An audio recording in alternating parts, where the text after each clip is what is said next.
Sur la place rouge, Shaman s'agite aux couleurs de la Russie, devant des milliers de personnes.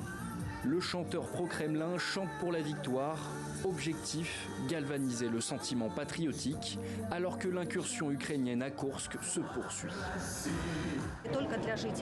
Il est certain que le concert d'aujourd'hui est un soutien non seulement pour les habitants de la région de Koursk, mais aussi pour tous les habitants de notre pays.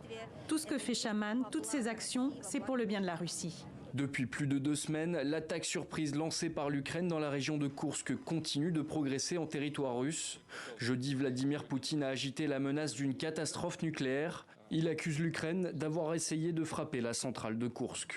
L'ennemi a tenté de frapper la centrale nucléaire pendant la nuit, a-t-on appris auprès de l'Agence internationale de l'énergie atomique.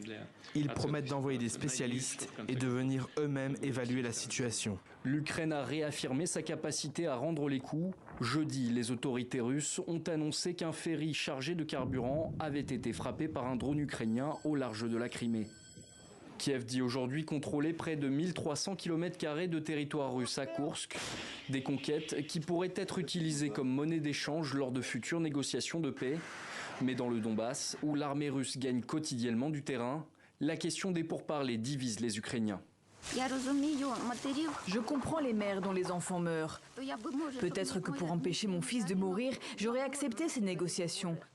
Mais pourquoi alors tant de pertes, tant de morts et tant de sang? Pourquoi faire? Pour finalement abandonner des territoires et s'asseoir à la table des négociations? Olena habite à moins de 10 km de la ligne de front. Quelle que soit l'issue de la guerre, elle souhaiterait continuer à vivre ici.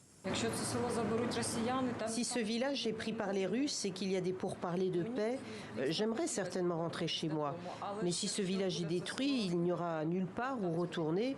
Comme le montrent les pratiques sur le terrain, il n'y a plus de village, tout est démoli.